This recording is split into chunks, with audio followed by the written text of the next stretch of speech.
Maayong gabi kanatong tanan mga igsuon sa Ginoo. Hinaot pa nga ang atong mga kasing-kasing karong gabi una andam sa pagpatalinhog diha sa pulong sa Dios. Atong ablihan ang atong mga Biblia sa Lucas kapitulo 12 bersikulo 4 ngadto sa 7. Lucas 12 bersikulo 4 ngadto sa 7. Og ako kining giuluhan nga magkinabuhi sa 2021 nga way kahadlok. Magkinabuhi sa 2021 nga way kahadlok. Ang bot ipasabot nini nga kita pagsulod nining tuiga manginabuhi kita. Watubang kita nining tibuok katuigan nga walay kahadlok sa atong kinabuhi. Basahon nato Lucas 12 bersikulo 4 sa 7. Ingnon ko kamo mga higala ko. Ayaw ninyo kalisangi sila nga maputay sa lawas. Og tapos ni ana wala na lain pa nga arang nila mahimo. Apan pasidan-an ko kamo kung kinsay angay ninyong kahadlukan. Kahadlukin ninyo siya. Nga tapos siya makapatay, may gahom sa pagtambog ngadto sa impierno. Oo, ingnon ko kamo siya ang kahadluki ninyo. Dili ba ang 5 ka gagmayng langgam ginabaligya man og 2 ka dako lamang? Ngani walay usa kanila nga nahikalimtan sa tubangan sa Dios. Bisan gani ang mga buhok sa inyong ulo, naisip na ang tanan o naihap na ang tanan. Ayaw kamo kahadlok. Kay kamo labaw pa og bili kaysa daghang mga gagmayng langgam. Mao kini ang pulong sa Dios. Pag-atubang sa kaugmaon nga walay kahadlok. Ampo ta maigsuon. Labing gamhanan namo amahan. Pasalamat kami nining gabiuna diha sa pagtuki na usab sa imong pulong. Hinaot pa ang imong balang espiritu mo'y maglamdag sa among pagpanabot. Nga among nabatian karon dili lang magpabilin sa among dalunggan kundi mo tisok kini sa among kasing-kasing ug mubuhat kini igo sa katuyuan sa imong kabubuton o Ginoo. Salamat Lord kini ang among pag-ampo diha lamang sa ngalan sa Ginoo sa Kristo. Amen. Now, ang kuno nato maigsuon tanang tawo dunay gikahadlukan, nagkalain-laing mga kahadlok nga masinati. Labi na karong COVID-19 daghan kayo ang hadlok ito mo tinuod ang sakit. Daghay nagaingon nga dili tinuod ang COVID pero tan-awa pila ka milyon na ang nangamatay o pila ka libo o pila ka milyon ang naagyod karon diha sa balatian. Usa ni sa kahadlukan. Apan daghan pay kabalaka. Dunay kahadlok pod sa kakabos, dunay kahadlok sa balatian, dunay po'y kahadlok diha sa pagkatigulang o matigulang ka. Labaw na sa pag-atubang sa kaugmaon, labi na karon nagsugod na ta pagsulod nining tuiga, apan wa ta kay balog unsay naa sa unahan, so do na tay kahadlok. Apan sultihan ko ikaw maigsuon nga ang Dios ang may kupot sa atong kaugmaon. Kay tungod siya ang nagbugna sa sinugdanan ngadto sa katapusan, busa kung do na tay pagsalig sa Dios, dili ta angay nga mahadlok. Kung ikaw Kristohanon, dili ka angay mahadlok sa pag-atubang sa kaugmaon. Busa ang kahadlok, timaan kini sa mga tawo nga wala gyud pagsalig sa Dios. Ang pulong sa Dios gihatag kanato gikan sa Dios. Iya gyud niyang gipasulat, no? Iyang gipasulat ni sa 40 ka mga writer og abot ni og 1,500 ka tuig aron matibuok kining Biblia alang kanato nga maoy giya sa atong kinabuhi nining pagpanginabuhi natin sa kalibutan. Nagaingon ang Salmo 119 bersikulo 105 nagaingon, ang imong pulong maoy lamparahan sa akong mga tiil og kahayag sa akong alagianan. Amot pasabot ang pulong sa Dios mao'y atong giya, mao'y maghatag natong direksyon aron kita dili malaglag, aron kita dili mo tipas sa tuo ug sa wala, kundi anhag gyud ta magpabilin lamang diha unsay gisulti sa pulong aron makaabot ta ngadto sa pinaka tubod sa maong kahayag nga mao si Kristo. So niining teksto nga atong ginablihan, atong gibasa, dunay tulo ka hinungdan nga angay natong tuuhan, kuptan og saligan sa pag-atubang nato sa kaugmaon nga walay kahadlok. Primero to tan-awon ang angay natong tuuhan, kuptan og saligan. Mao ni primero. Primero, tuuhan nato kuptan og saligan nga ang Dios mas labaw nga kusgan sa atong kahadlok o atong mga gikahadlukan. Basahon nato ang Lucas 12:4 ngadto sa 5. Nagiingon, ingnon ko kamo mga higala ko, ayaw ninyo kalisangi sila nga mopatay sa lawas. Og tapos ni ana, wala na ilain pa nga aran nilang mahimo. Apan pasidan-an ko kamo kung kinsay angay ninyong kahadlukan. Kinsa man, kahadlukin ninyo siya nga tapos siya makapatay, may gahom sa pagtambog. Unsa may tambog ngadto? Ang kalag. Ang atong kinabuhi ngadto sa impyerno, oo, ingnon ko kamo, siya ang kahadluki ninyo. Now, Dios labaw sa atong kahadlok ug labaw sa atong gikahadlukan. Hain may atong gikahadlukan, kining mga butang nining kalibutan. Kining mga panghitabo, mga naang diha ang mga kasina, na dihang kaibog nining kalibutan, kining tanan mauni mo patay sa atong lawas. Busa dili ta mahadlok sa atong gikahadlukan niining kalibutan kun ang atong pagsalig Dios labaw nga kusgan sa atong kahadlok. Ang angay natong kahadlukan sa tanan mao ang Dios. Unsa ba yung pasabot na kahadlukan nato ang Dios? Ang buot pasabot, siya ang angay natong tagaag respeto sa tanan, tagaag pagsalig sa tanan, tagaan og pagsimba sa tanan, maunay igo nga pagkahadlok sa Dios. Now, primero, daghan tag gikahadlukan nining kalibutan, nining kinabuhian. Atong basahon utro ang 4. Ingnon ko kamo, mga higala ko, ayaw ninyo kalisangi sila. Usa na, sila. Ayaw ko no kahadluki o kalisangi sila. Pagkaraghan niya na. Nga mopatay sa lawas og tapos niya na wala na lain pa nga arang nila mahimo. Bisulti din sa atong Ginoong Hesukristo. Sila nga tanan nga mopatay sa atong lawas. Kini ang atong gikahadlukan nining kalibutan. Unsa man nimo patay sa atong lawas? Naadiha ang kinahanglanon ang kabalaka. Kung watay kwarta mo patay sa atong lawas, ang kahadlok mo patay sa atong lawas, ang way panapton, way pagkaon, makapatay na sa atong lawas, apan igo ra sa lawas ang makapatay niini. Dili kini makapatay og kinabuhi og kalag, kinabuhi og kalag usar na maigsuon. Dili kani makapatay kinabuhi. Ang lawas ray ato ang mapatay nila. Kaya ang kinabuhi nato, wa gunay katapusan. Wa gunay katapusan, dili na mamatay. Apan kung ang atong kinabuhi mabulag sa atong lawas, ang lawas nato namatay. Apan ang kinabuhi magapabilin. So busa, ang kinabuhi mas labaw. Mas labaw natong ampingan, mas labaw natong tagaan og tagad ang atong kinabuhi o ang atong tagad. Kay kining lawas, patyon kini sa tanang mga kinahanglanon, tanang mga gikapangibugan nining kalibutan, maigsuon.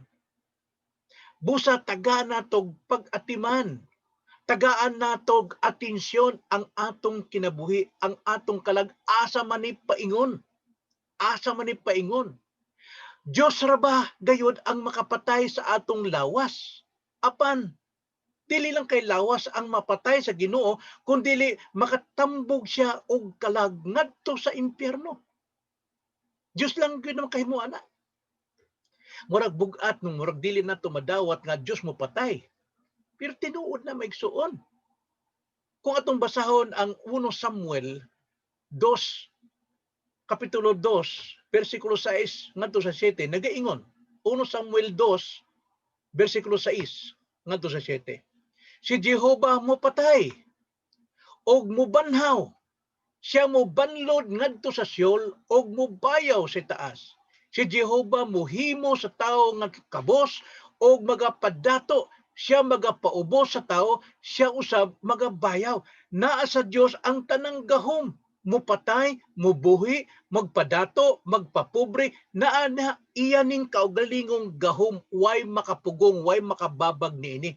So busa, Diyos ray makakuha o makabawi sa atong kinabuhi. Ang pagkasulti diha, mupatay. Tanawa. Mao po nag-ingon sa Deuteronomy 3, o 32, ngantos 39.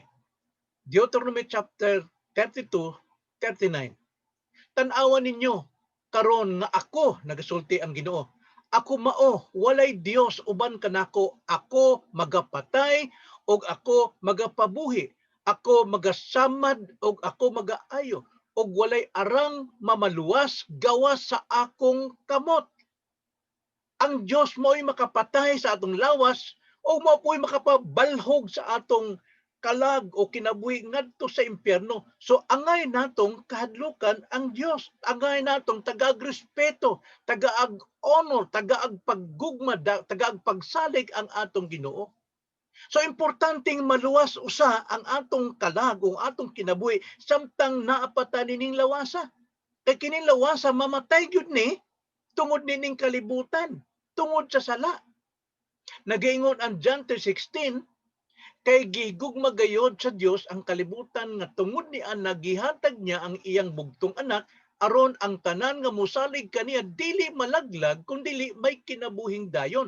Samtang naapatan ni lawas, buhi pa ang atong kalag nining lawasa, kinahanglan ato na kining ampingan o kinahanglan iduol sa Dios, isalig ang Kristo aron makadawat kita og kaluwasan sa atong kalag. Kay tungod mao kini ang gugma sa Dios kanato nga makasasala. Kay tungod nagaingon ang mga buhat 4:12, walay kaluwasan pinaagi kang bisan kinsa sa mga lain, sa bisan kinsa pa nga lain, kay walay bisan unsa pang lain nga ngalan sa silong sa langit nga gikahatag ngadto sa mga tao nga pinaagi niini maluwas kita. Tanawa, nagaingon ang Ginoo sa Deuteronomy 32, ako lamang ang Dios og wala nay lain. Mupatay og mubanhaw. Ang Dios lang. Siya lang gyud, way laing kaluwasan gawas sa atong Ginoong Hesukristo. So kung luwaston ka na maigsuon, kung ikaw Kristohanon ka, wala ka na ikahadlok. O kung unsay may tabo sa imong lawas, o kung unsay imong kanon, sa imong imnon, unsay imong isulob, mas labaw ang atong kalag kaysa sa atong lawas. Apan dibot pasabot nga dito ang trabaho dito mo kaon. Kaon ta. Apan tagaig bili, tagai og dako kayong pag-atiman ang atong kahadlok sa Dios kay ang Dios mo'y makahatag natong kaluwasan. Busa si David, sa diha sa mobati sa kahadlok nining kalibutan, si David hari siya, daghay mo ilog sa iyang trono, daghang kaaway, naa siya'y kahadlok. Unsa may gisulti ni David? Atong basahon ang Salmo 56, versikulo 3 ngadto sa 4. Nagiingon, sa panahon nga mahadlok ako, ibutang ko ang akong pagsalig diha kanimo. Sabi, ibutang ko ang pagsalig ko diha kanimo sa Dios. Magadayeg ako sa iyang pulong. Sa Dios gibutang ko ang akong pagsalig, dili ako mahadlok, unsay mabuhat sa unod alang kanako. No? Kung ang atong pagsalig diha naa sa Dios, unsa may maarang mahimo sa tao o unod nining atong lawas. Nagyod ang dakong paglaom. Mawala gyud ang atong kahadlok kung atong ibutang, isalig ang atong pagsalig diha sa Dios. Ingon diya iyang gibutang ang iyang pagsalig sa Dios og magadayeg siya sa Dios pinaagi sa iyong pulong. Imbis nga maghilak ka, maluoy ka sa imong kagalingon, ka wa kay kabtangan, wa kay kwarta, nag-ingon si David, magdahig Hinoon. Kay ang Dios mas labaw natong kahadlukan. Mas labaw natong irespeto. Busa si David dili sa mahadlok unsay mahitabo sa iyang unod. Kay tungod ang unod igo lang sa pagpatay ining lawas apan dili makabalhog sa kinabuhi ngadto sa impyerno. Ikaduha, maigsoon. Tuuhan nato, tuuhan, kuptan og saligan nga ang Dios nagpakabana bahin kanato. Primero, atong tuuhan, kuptan og saligan nga ang Dios labaw. Labawng kusog kaysa atong kahadlok. Karon ikaduha, tuuhan, kuptan og saligan nga ang Dios nagpakabana bahin kanato. Atong basahon og balik ang bersikulo 6 ngadto sa 7. Nagaingon, dili ba ang 5 ka gagmayng langgam ginabaligya man og 2 ka dako lamang? Nani walay usa kanila nga mahikalimtan sa atubangan sa Dios. Bisan gani ang mga buhok sa inyong ulo, naisip na ang tanan. Ayaw kamo kahadlok kay kamo labaw pa og bili kay sa daghang mga gagmayng langgam. Mga igsuon. Ang but pasabot nini ang Dios nagpakabana nato wa gyud siya magpasagad. Doon na say kahangawa ka nato, He cares for us. Naglantaw siya sa atong kahimtang, naglantaw siya sa ating mga atong gibarugan karon atong kahimtang hain ta naawa batay makaon. Lantaw ang Ginoo. Naglantaw sa iyang mga katawhan labi na. Naglantaw gyud siya. Tanawa, kung gilantaw niya ang mga langgam o gilantaw niya ang imong mga buhok, maigsoon, labaw kang gilantaw sa Ginoo. Ang giingon diha nga bisan pagali ang 5 ka maya nga gibaligyag 2 ka sentimos o usa ka dako nagipikas pagyod mao'y kantidad sa 5 nga wa gyud sa makalimot bisan usa kanila og ang buhok pud inihap di mas labaw ka gyud nga wala gyud hingkalimti sa Ginoo. Mas labaw ka nga naman. Kay kita gud mga tao, iya kitang gibuhat sumala sa iyang dagway sa iyang larawan. Genesis 1:27. O gibuhat sa Dios ang tao sa iyang kaugalingong dagway. Sa dagway sa Dios gibuhat niya sila, lalaki o babae, iyang gibuhat sila. Ang langgam ba gibuhat sa Dios? Pinaagi sa iyang dagway dili. Espesyal ta na ang kinabuhi nato iya na sa Dios kay iya nang gihuyop sa ilong sa tao busa kanang kinabuhi dili gyud mabuwagtang na apan mawala sa atong lawas kung mamatay apan ang atong kalag magpabiling buhi asa paingon mao nay atong andaman kinahanglan. So ang Dios nagpakabana siya sa paglantaw kanato. Kinsa bagoy nagaingon sa 7 atong basahon bersikulo 7, bisan gani ang mga buhok sa inyong ulo naisip na ang tanan. Ayaw kamo kahadlok kay kamo labaw pa og bili kay sa daghang mga gagmayng langgam. Now, kung atong butong hunom na ang kinsa bagoy magpakabana para ipon ang imong buhok. Ang katong imong buhok nga tangtang na, no? Nga upaw na. Apan ang Ginoo gyud iya gyud nang gihap tagsa-tagsa. Kinsa may magpakabana na. Kung ang buhok nato naihap sa Ginoo wahing kalimti, labaw ka na nga iya kang binuhat sumala sa iyang larawan og dagway. So ayaw kahadloki ang mga mopatay dining kalibutan sa imong lawas. Mopatay diha sa kwarta nga wakay kwarta mabalaka ka, makasakit ka, mamatay ka sa aksidente, sa lain-lain pang kriminalidad, daghang kayong mga panahon butang nining kalibutan nga mopatay, ayaw ka nakahadluki. Kay anhara kutob sa lawas na ang kahadlukan nato ang Dios nga makatambong og kalag ngadto sa impyerno. So busa samtang buhi pa kita maigsuon atong tagaan ug tagad ang atong kinabuhi nga atong isurrender sa Dios. Maghinulsol ta sa atong mga sala og musalig ta kang Kristo kay tungod si Kristo ang gugma sa amahan nga iyang gihatag kanato aron kinsa katong musalig kaniya dili malaglag inay maluwas og maakaangkon og kinabuhing dayon. So bahin ni Pedro unsa may iyang tubag kung naa sa kahadlok. Si Pedro daghan siya mga kahadlok. Atong basahon ang iyang sulat. 1 Pedro chapter 5, kapitulo, no? Kapitulo 5, bersikulo 7. Nag-ingon si Pedro, itugyan ngadto kaniya ang inyong tanang kabalaka. Kabalaka diha na gyud kahadlok.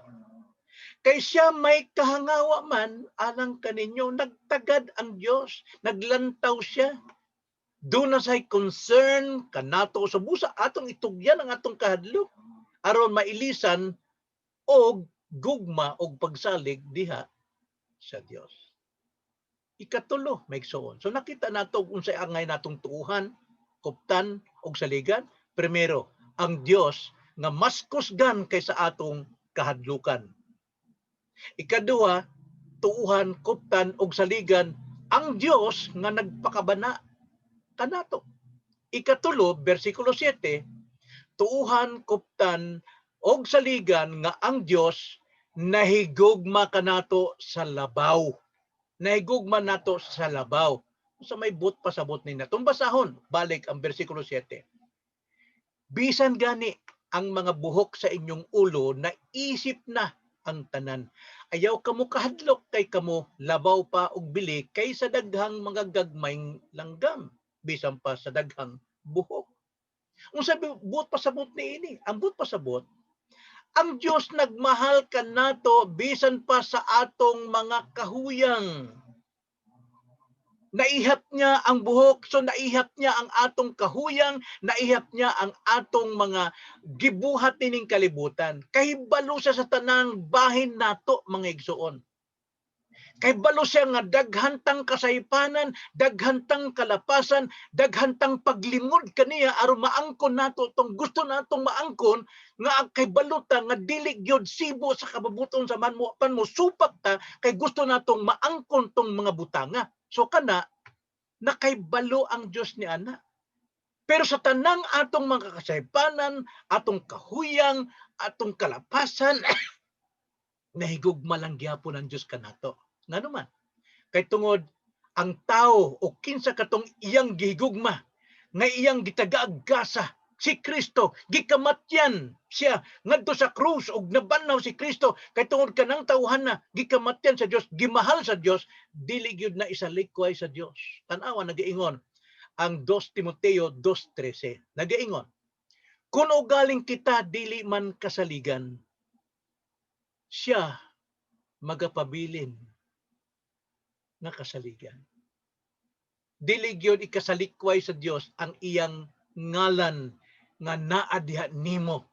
Ang ngalan ni Kristo nga nagluwas kanimo, dili gyud na ikasalikway sa Dios. So busa bisan pa sa atong kahuyang, nahigugma siya kanato labaw sa tanan. So busa maingon si David nga ayaw pagtuo nga wala makibalo ang Dios sa imong gibuhat, nga imong panlimbong, ang imong bisan pag kahibalo ka nga Kristohanon ka pang mabuhat lang gyapon nimo na sa imong unod. Ayaw pagtuo nga dili ka paninglan ni ana, no? Kinahanglan gyud nga i-repent, kinahanglan gyud nato paghinulsulan. 1 John 1:9, if we confess our sins unto Him, He is faithful and just to forgive us and cleanse us from all ungodliness. Limpyuhon ta sa kahugaw. Apan ayaw pagtuo nga wala makibalo ang Dios sa imong kinabuhi sa tanan.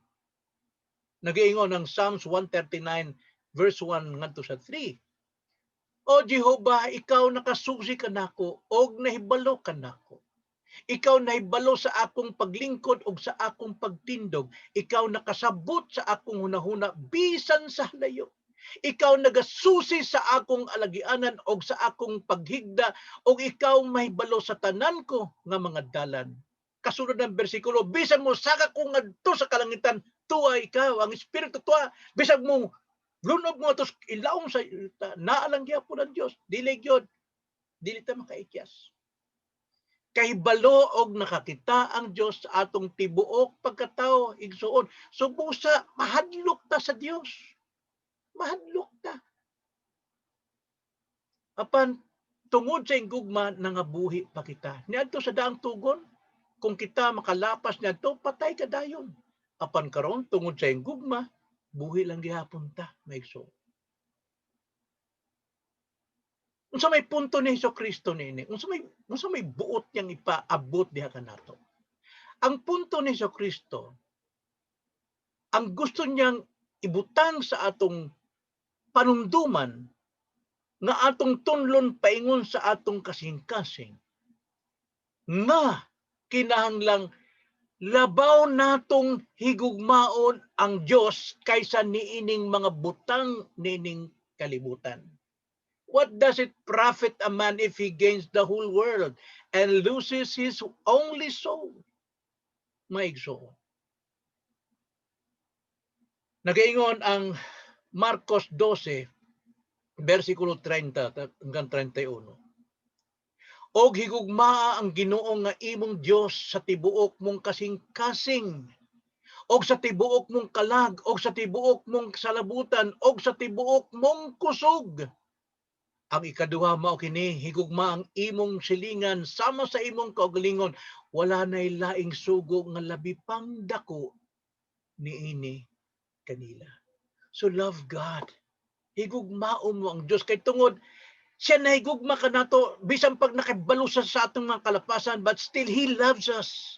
So unsa may atong ibawas niini? Kinahanglan ato siyang bastlan og atong gugma. Ayaw gugmaha ang kalibutan. Kay tungod nagaingon ng 1 John chapter 2 verse 15 to 17, ayaw ninyo higugma ang kalibutan ni ang mga butang diha sa kalibutan. Kung may nagahigugma sa kalibutan, ang gugma alang sa man wala diha kaniya. Kining gugma sa kalibutan mo patay sa atong lawas.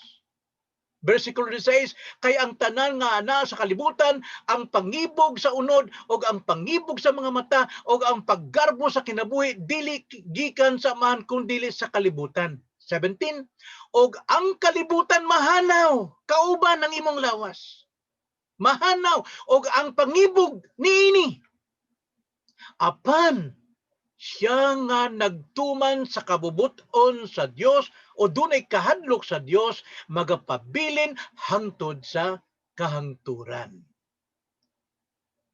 So busa kinahanglan gyud nga duna tay gugma sa Dios. Nganuman 1 John 4:18, kinahanglan labaw ang atong gugma diha sa Dios. Makahigugma ta sa Dios kay siya ang unang nahigugma kanato, di ba? 1 John 4:18. Ang kahadlok wala diha sa gugma. Tanawa. Kung doon natay kahadlok nining kalibutana, wala tay gugma.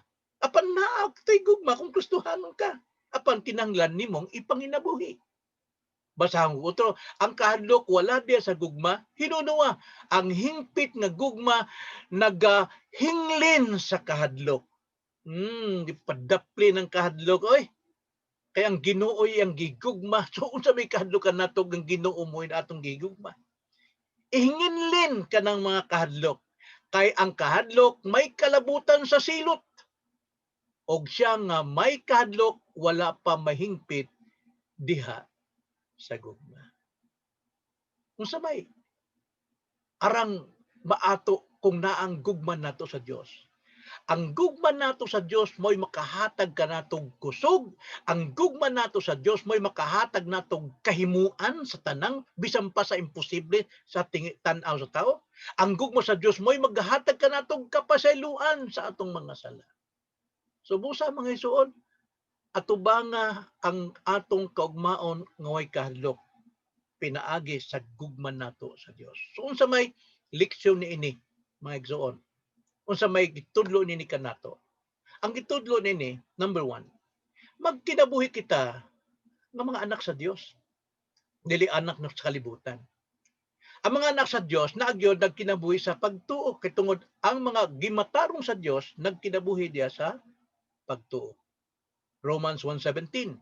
Kay diya sa maayong balita ginapadayag ang pagkamatarong sa Dios nga pinaagi sa pagtuo ngadto sa pagtuo sumala sa nasulat nga nagaingon mabuhi ang namatarong pinaagi sa pagtuo. Dili sa kahadlok, maigsoon, pagsalig, pagtuo. Hining tuiga, unsay atong kinahanglanon. sa atong lawas, sa atong palawas kinahanglan nato sulob apan wa tay kahadlok. Kay ang Dios labawng kusgan sa atong mga kahadlok o gikahadlokan. Kay ang Dios nagalantaw alang kanato og ang Dios naigugma kanato labaw sa tanan. Busa kining tanan nga gikahadlokan nato maigsuon. Ayaw ikibang panginabuhi ng kahadlok kundi ipanginabuhi nato ang atong gugmag pagsalig diha lamang sa Dios. Magampo ta.